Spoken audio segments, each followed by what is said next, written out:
progress. Okay, good evening everyone. Shalom Aleichem, Bruchim Habayim. Welcome everyone.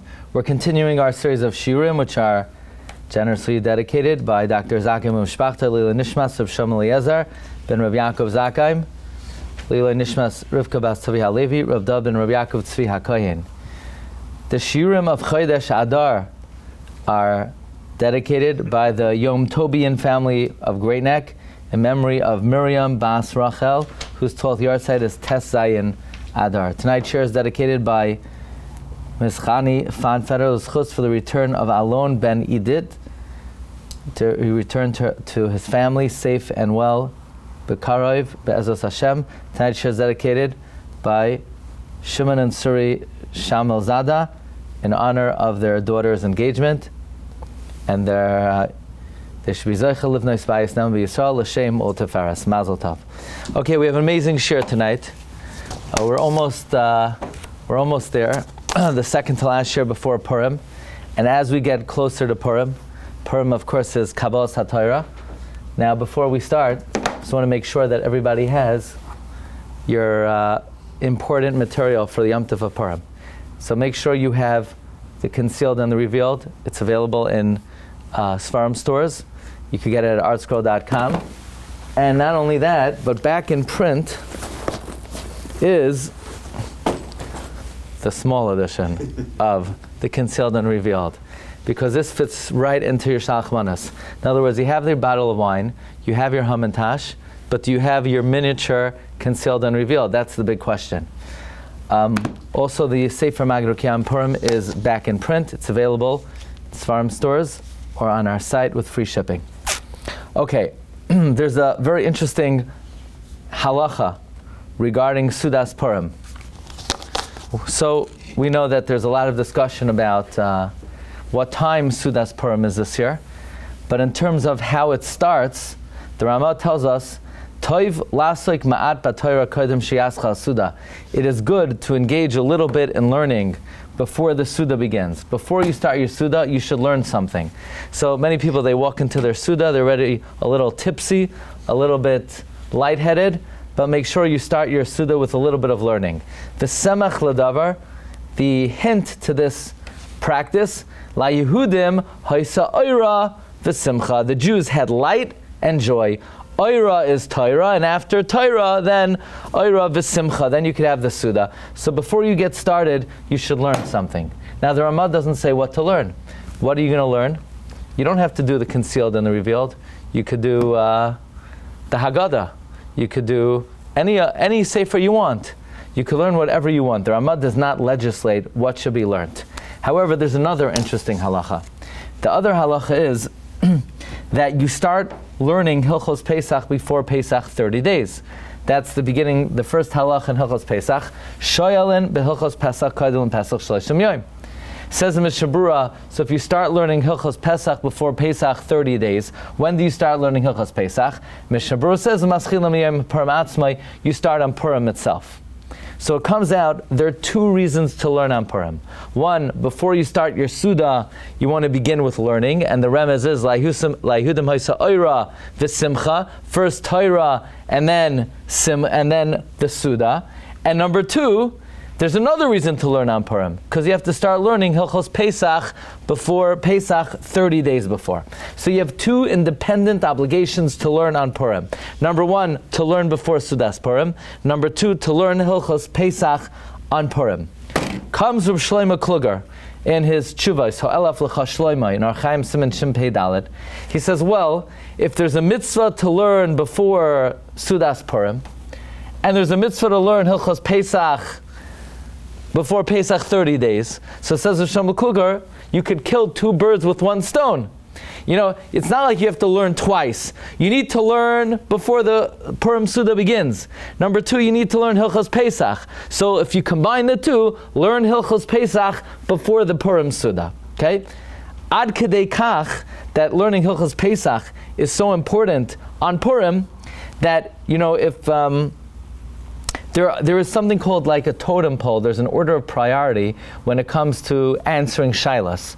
So let's say, you know, the rabbi's sitting there at the shtender, and let's say it's Tu B'Shvat, and two people come with a shaila. One guy has a shaila about Tu B'Shvat, one guy has a shaila about Lag BaOmer.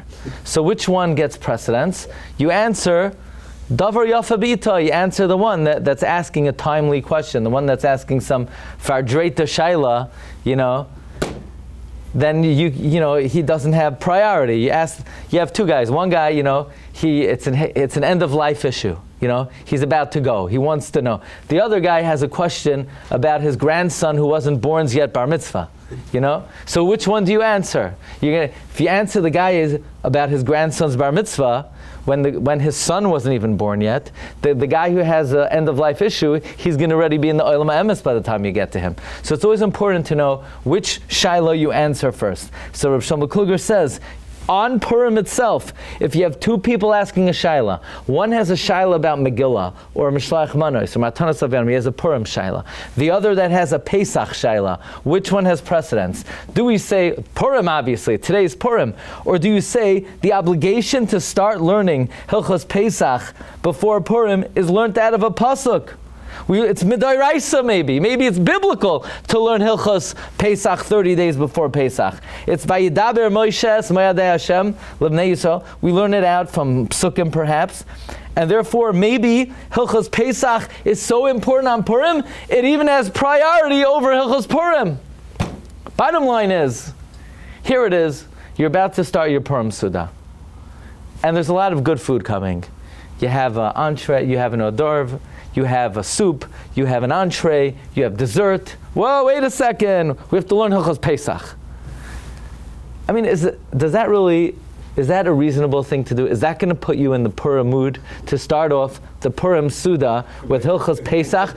Wait a second, yeah, right. Everyone's all joyous about all the food that's coming. So just to make sure that, your wife's in a lousy mood before the Purim Suda starts, you remind her that the second that this is over, we have to start scraping the chairs, Which halacha are you going to learn? Yeah, that we have to remove the floorboards to make sure there's no chametz underneath. What's the appropriateness of learning Hilchos Pesach before Sudas Purim? I understand you have to learn Hilchos Pesach 30 days before. I understand it comes out on Purim, but that should overtake the entire Purim Suda, that the Purim Suda should begin by learning Hilchos Pesach. Is that an appropriate subject matter? What's the relevance of the subject matter of Hilchos Pesach on Purim? There's an amazing Chassam Sofer. Chassam Sofer wants to know, what is the status of the days after Tisha B'Av until the end of Chodesh Av? We know that Av is a ominous month. It's a month of bad fortune. Is that only until Tisha B'Av, or is it the whole month of Av? So the Magen Avraham says the whole month of Av, even after Tisha B'Av. Says the Magen Avraham, the same way the whole month of Adar is a good omen, the same way the whole month of Adar is a good mazal, so too the whole month of Av is a bad mazal. That's the opinion of the Magen Avraham. To which the Chassam Sofer says you can't compare the end of Av to the end of Adar.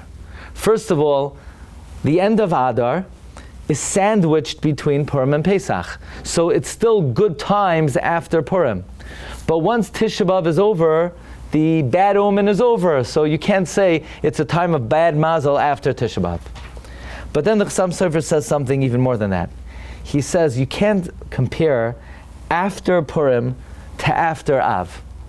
You know why after Purim is still a good mazel?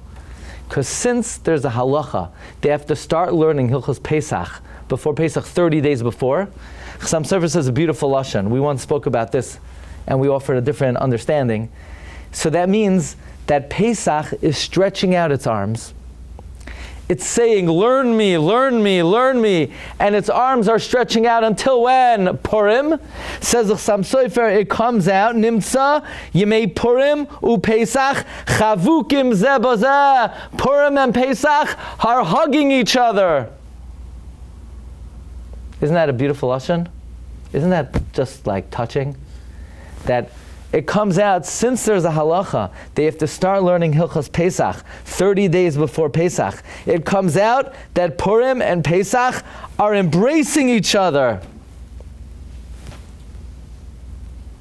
So that's an interesting embrace. That's an interesting relationship. The relationship of Purim and Pesach. So maybe we would like to explore, why is it appropriate to learn Hilchos Pesach on Purim? I mean, if you would see somebody learning Hilchos Tisha B'Av on Purim, you would think that's unusual, that's strange. If somebody was learning Hilchos Rosh Hashanah on Purim, or Hilchos Yom Kippur, but to learn Hilchos Pesach on Purim, what is the appropriateness of doing that? But we see that there's a relationship, there's a connection, there's a deep relationship between Purim and Pesach. They hug each other. Usually days don't hug each other, you know? Does Tuesday hug Wednesday? Today's Tuesday. It's not hugging Wednesday. Does, Lag BaOmer hug Pesach? I don't think so.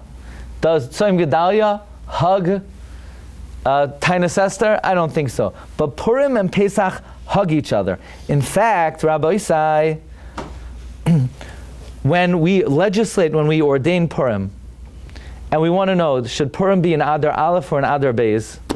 So what does the Gemara say? The opinion of Rav Shimon Gamliel is Mismach Geula LeGeula Adif. We want to juxtapose redemption to redemption.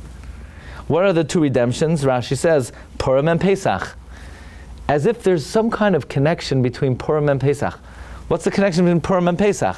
Purim happened, after the Jews left Mitzrayim. They're in the Midbar for 40 years. We're in Eretz Yisrael for 440 years. Built the first base of Mikdash for 410 years. And then 70 years later, there was Purim. Pesach was many hundreds of years earlier. They don't seem to have anything to do with each other. Yet there's a mandate that we have to juxtapose Purim and Pesach. Furthermore, the Gemara says in Masechta Tainis, Amar Rabbi Yehuda Brei de Rav Shmuel bar Shilas Mishmei de Rav. Rabbi Yehuda, the son of Rav Shmuel bar Shilas, said in the name of Rav, just like when the month of Av comes in, we diminish joy, so too when the month of Adar comes in, Marbin B'Simcha. Yeah, Mishanichnas Adar, Marbin B'Simcha. You know the song? Rafi, sing the song.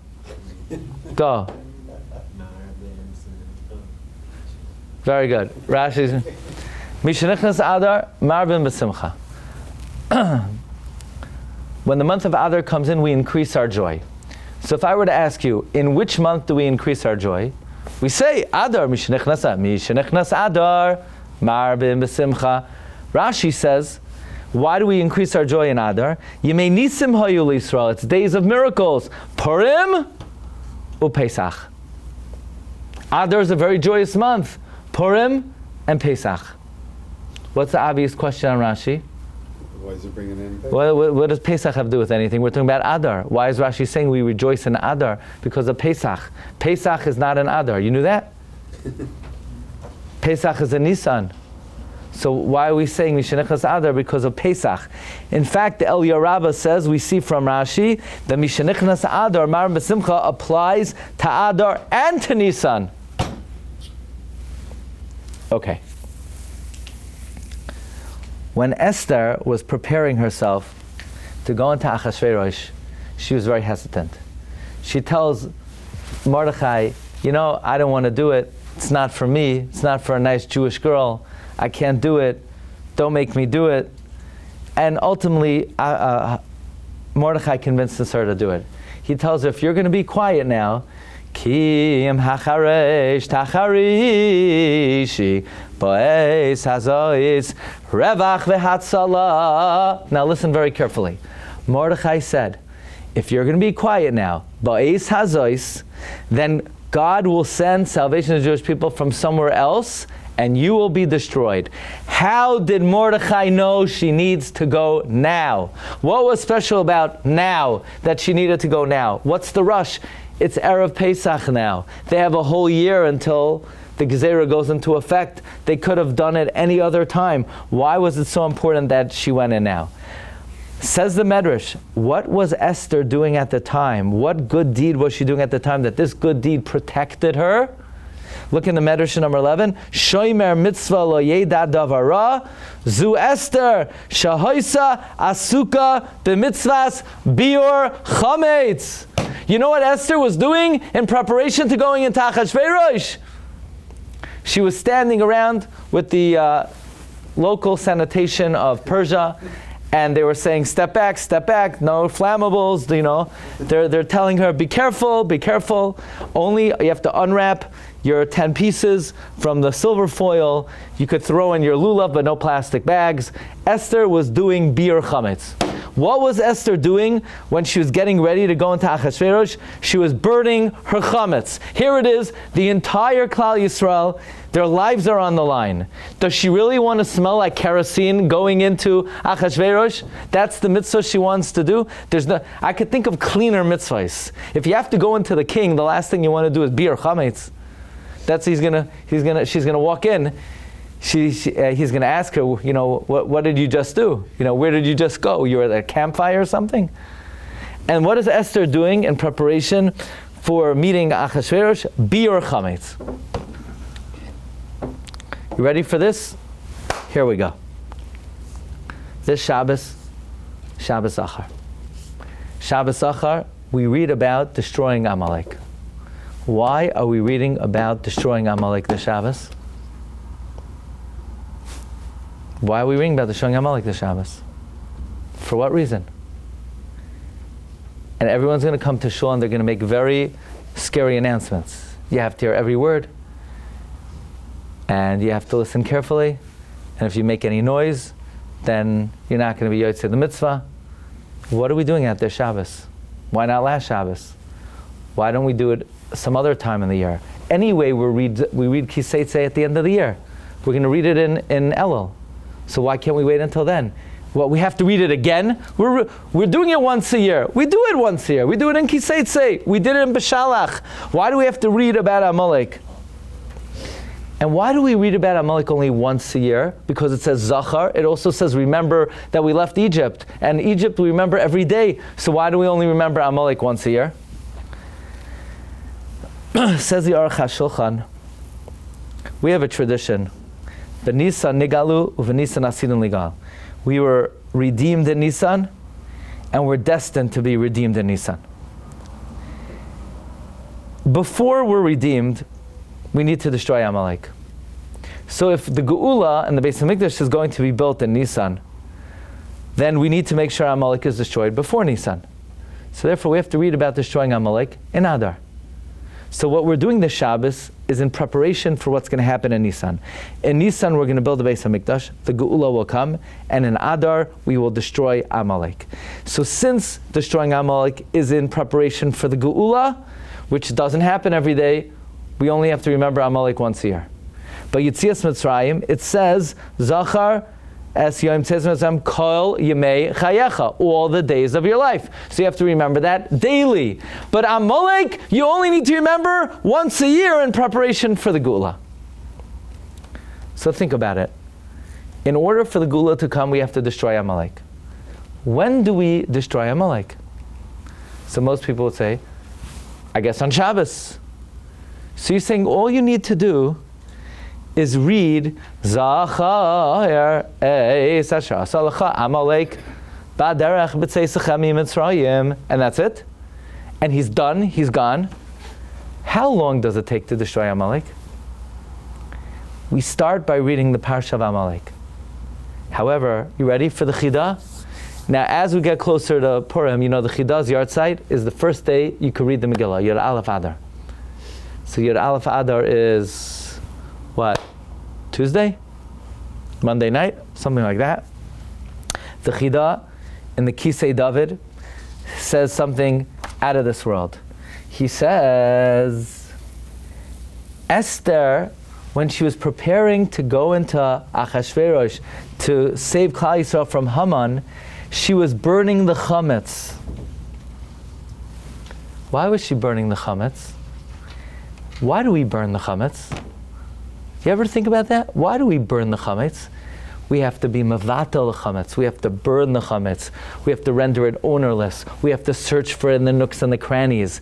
We have to clean and we have to scrape and we have to sell it. I mean, we can't look at it. We can't remember it. We can't think about it. Why? What does the chametz embody? Chametz embodies the sitra achra. The purpose of biur chametz is to be mavatel the yetzer hara and the sitra achra. Who's the sitra achra? Haman, Amalek. Biur chametz is the final blow to Amalek. Biur chametz is not, oh, by the way, Pesach is coming, so you're not eat chametz, so you have to make sure to burn the chametz. No. Destroying Amalek begins by reading Parsha Zachar, and it culminates with the burning of the chametz. Chametz is the embodiment of the Sitra Achra and Amalek. So actually, destroying Amalek begins with Parsha Zachar, and it culminates with destroying and burning the chametz on Erev Pesach, so that the Geula could come on Pesach. So Purim and Pesach are not two random Yamim Tovim that happen to come out within 30 days of each other. Purim is the beginning of the process, which culminates with Erev Pesach and ushers in the Yom Tif of Pesach. So actually, burning the chametz is the grand finale of destroying Amalek that began on Parsha Zachar. Says the Chida wrote a sefer Kikar La'aden, which are a commentary on Shas and Torah Sheba'al Peh. And in his commentary to Maseches Soifrim, he brings something amazing from the Sefer Masei Rekeach.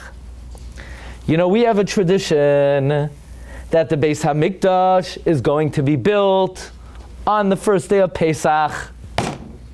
B'Nisan nigalu, v'Nisan asidan ligael. And we cannot build a Beis HaMikdash until you destroy Amalek. And then, in that case, when will Amalek be completely destroyed? Yud Daled Nisan. Amalek will be completely destroyed Yud Daled Nisan. When? The night of the 14th, the Chida says, but what that means is Erev Pesach. Do you think it's a coincidence that Amalek will be destroyed the night of the 14th, and that's the time we do biur chametz? No! By destroying the chametz, that delivers the final knockout blow to Amalek. And then the Chida brings the great tradition that he has from his great-great-grandfather, the Chesed Avram. If you look at number 20, in the Sefer Lev David, and in the Sefer Kikar La'aden, the Chida brings the great tradition of Moiri Zikni, his great-great-grandfather, Rabbi Avram Azulai, who says, we know that when the Jews were in Egypt, they were on almost the 50th level of Tumah. However, in the 30 days before Pesach, each day, God took out the Jewish people from one level of Tumah. So on day 1, he took them out 1/30th of the Tumah. On day 2, the 2nd 30th. On day 3, the 3rd 30th. And every year, annually, 30 days before Pesach, God starts to take out the souls of the Jewish people from Tumah.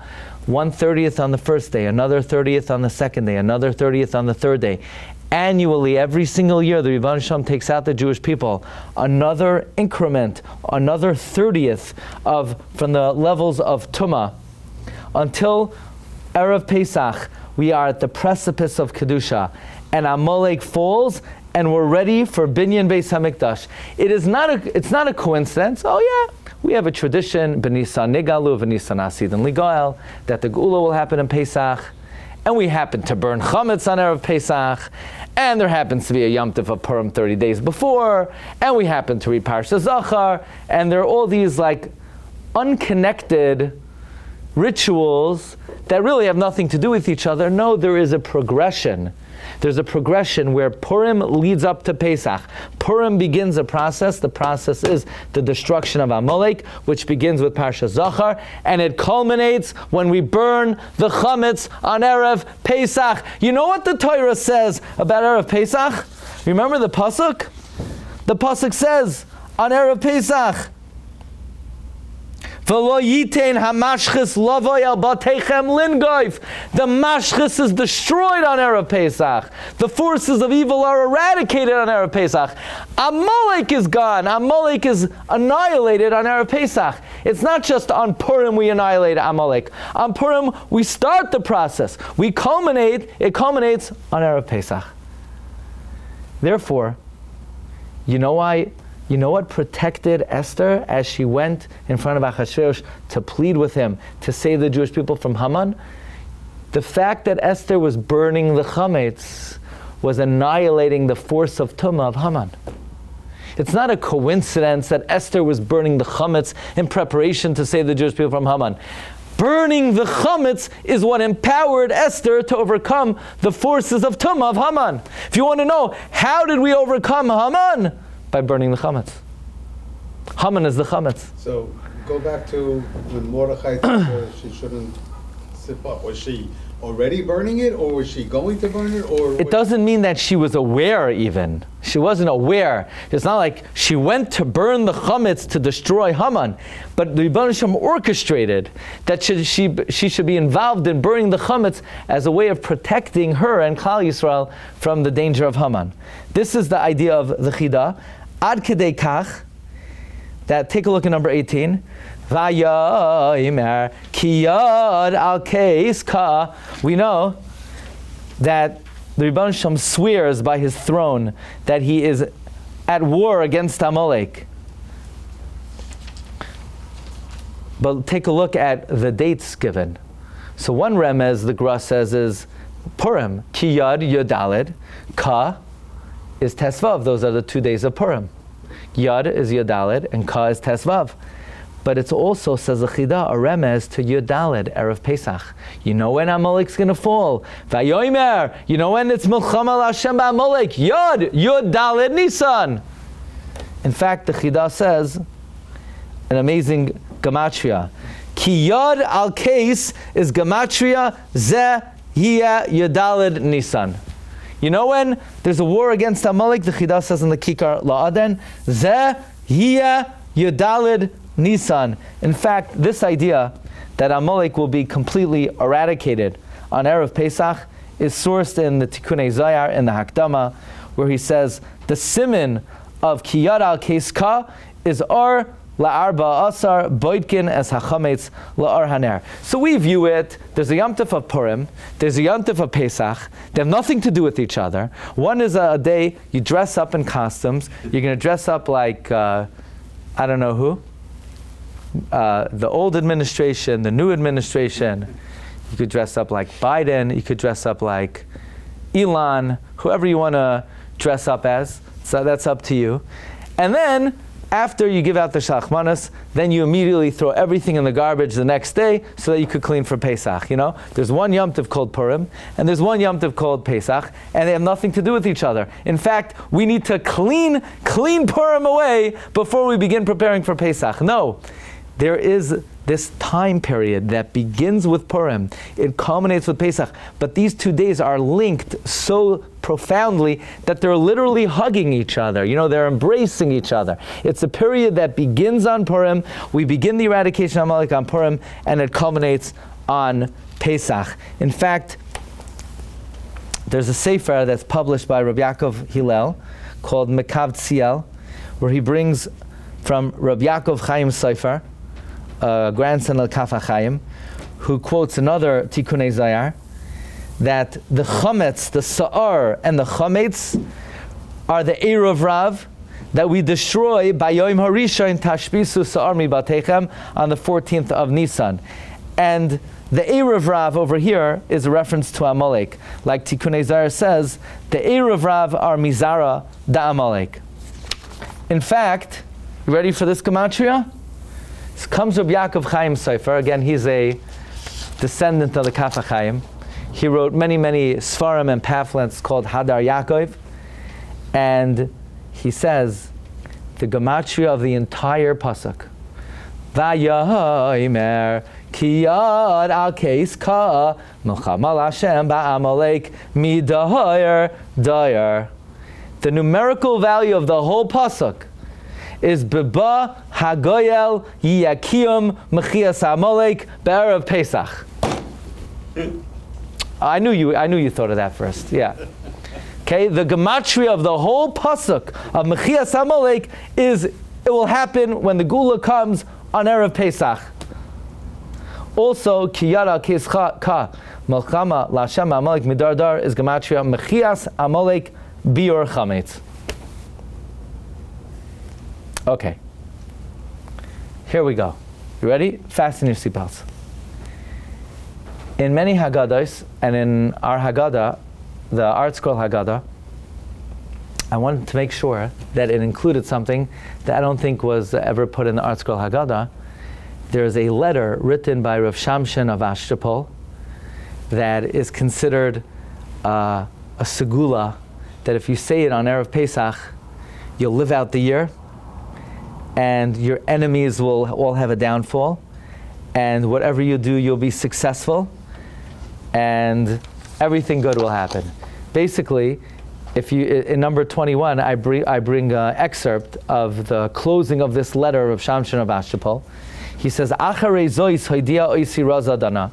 After the heavens notified me of this secret, shekol hama'ayin b'soid nifla v'noira hazeh al mechaynai. Anyone who analyzes this wondrous secret, afilu pamachas b'shana, even once a year, uv'chol, especially Arvei Pesach, muftach loy shehu nitzal kol oisa hashana mikol michshal. You are guaranteed you're going to be saved during that year from any stumbling block, umisa meshuna, or unusual death, v'shum oines, and any mishap, v'al yimshulu b'oivav, your enemies will not rule over you, v'chol soinav yiplu tachtav, and all your adversaries will fall under your feet, v'chol asher yifna yatzliach, wherever you turn, you will be successful. So apparently, this letter is a special segula for the downfall of your enemies. Now, what day is it considered mesugal to say this tefillah? Erev Pesach. But Moshe Sternbach says some say it during the day Erev Pesach, some say it Leil Seder. Why do you think there's a special segula to eradicate your enemies and the forces of evil on Erev Pesach? Because that is the day of the year, which is the complete downfall of the forces of evil. It began Parsha Zachar. It got a big head start on Purim, and it comes to culmination on the day that Hashem says, "V'layitein hamashchis lavoi el batechem." And when it says about Amalek, "V'haya v'haniach Hashem Elokecha mikol oivecha misaviv," when Hashem gives you respite, then timcha esecha Amalek, meaning there are certain predisposed times during the year that you know the Rebbeinu Shem is giving you special strength to eradicate your enemy. If you want to know what day of the year is most predisposed to eradicate the Jewish enemies, Erev Pesach. It starts Zachar, it culminates Pesach. So my friend, I see he's here, Reb Chaim Zimin, gave me a sefer in Lashon Kodesh and in English, a perush on this letter of Reb Shamshin of Ashtapol. It's called Shemeshu Magen, from one of the Rabbanim in Tiberia. And he says, this will open up a new vista of understanding of what Mordechai tells Esther in the Megillah. Think about the date. It's Erev Pesach. Says Mordechai to Esther, Kim hacharesh tacharishi poes hazois. Esther, dear, if you're going to be silent now, today, Erev Pesach, God will save us. But if you don't take advantage of this opportunity today on Erev Pesach, when it's our best chance to not come on out, you will go down in the annals of history as a failure. Because now's the time. It's now or never. How did Mordechai know that Esther has to go in today, Erev Pesach? Because it's Erev Pesach. And Erev Pesach is the most designated time a year to destroy the enemies of the Jewish people. So, says Hashem Shumagein, for the same reason why Mordechai told Esther, take advantage of the day of Erev Pesach, that's why Reb Shamshin of Ashtapol recommended the recitation of this tefillah specifically on Erev Pesach. So, until you put this together, you decompartmentalize Purim and Pesach. There's this festive Yom Tov of Purim. It's a weekday Yom Tov. You put on your costume. You destroy Amalek. Okay, finished. Now we're up to Pesach. We're not going to eat chametz, and we're anticipating Geula. But we don't see that these 2 days are literally embracing each other. Purim is step one, and Pesach is the knockout punch. The process begins, Parsha Zachar. We begin to read to destroy Amalek. We knock him out more by reading the Megillah. And the process, like the Chesed Avram explains, begins on Purim. On Purim, Hashem takes us out one level of Tumah. From the weakens the Sitra Achra one level. And on the next day, he weakens him another level. The Chida says in the Leiv David, why is it that just because in Nisan Hashem redeemed us the first time, he's going to redeem us again in Nisan? Because annually, every year, Hashem weakens the forces of Tumah, beginning 30 days before Pesach, beginning on Purim itself, culminating with Erev Pesach.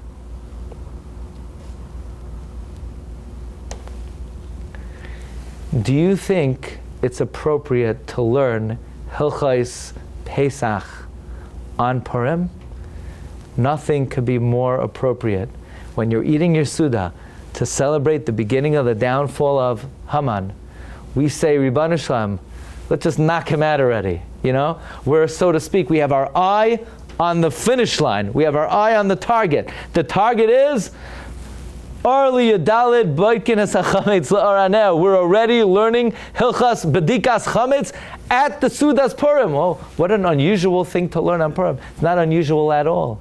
Purim is the day we start the process, and we already have our eye on the objective, which is to completely obliterate Amalek, and that takes place when we burn him, we annihilate him, Erev Pesach, and once we annihilate him, then the Binyan Beis HaMikdash occurs the night of Pesach. And do you think it's a coincidence that when we burn the chametz, even though Me'ikar Adin, all you need to do is burn one piece, but in so many households the custom is to have 10 pieces of bread. Why 10? Many Svarim bring that the 10 pieces of bread correspond to the Aseres B'nei Haman, where we have to make sure that there's nothing left of these guys. And the process that we began on Purim, we said, you have to make sure, you knock them all out, b'neshima achas, and they come to full destruction on Erev Pesach, and that's the flow. Beginning with this Shabbos, we start the process. We read the Megillah, we knock him out more. In the 30 days each day, the Sitra Achra is knocked out more. He's completely destroyed Erev Pesach. Beis HaMikdash, Geula happens on Pesach itself. So you say, when do we inaugurate the Beis HaMikdash? We can't inaugurate it on Pesach. So that's why conveniently there's 7 days left after Pesach in Nisan. Those 7 days are reserved for the inauguration of the third Beis HaMikdash. So it comes out, it says the Maseh Rokeach, every single day of Nisan is accounted for as a special day, not to say Tachnon. The first 12 days, the Nesiim brought their karbanos. Day 13, there are many reasons for that. If Pesach comes out on Shabbos, day 13 was the third day of the Milah of Avram Avinu, Erev Pesach, Pesach itself, Beis HaMikdash is built on Pesach, Beis HaMikdash is inaugurated, and the final 7 days after Pesach. So, already from the beginning of Adar is the Chodesh HaShanepach Me'eva L'Yom Tov, and this Shabbos already, where we continue in greater intensity the principle of let the good times roll. They start on Shabbos, and Be'ezus Hashem, we hope they come to full culmination with the complete destruction of the Oivei Hashem and the Binyan Beis HaMikdash, the Yom Rishon Shel Pesach, and the Chinuch in the end of Pesach, Haba Aleinu L'Taiva. Have a wonderful night. Shkoyach.